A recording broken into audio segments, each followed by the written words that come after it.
Buxoroning mashhur olot somsasi qanaqa tayyorlanadi?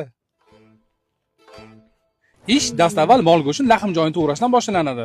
Mayda qilib to'ralgandan keyin idishga solib, charva yog', tuz va zira solindi. Endi buni ma'lum vaqtgacha tindirishga qo'yiladi. Ungacha xamirlarimizni ham juva yordamida yovib olsak bo'ladi. Hammasini bir xilda qilib yoyib bo'lgandan keyin qiymalarni solib, o'sha mashhur shaklda tugilar ekan. Aytgancha, ichiga olot somsani yana ham suvli va mazali qilib beradigan bir kesim pomidor esdan chiqish kerak emas. Endi somsalarni listga terib, suv sepildi. Keyin suvni ortiqchasi to'kib tashlalar ekan. Va nihoyat somsalarni pishirib olishga kuzatib olsak ham bo'ladi.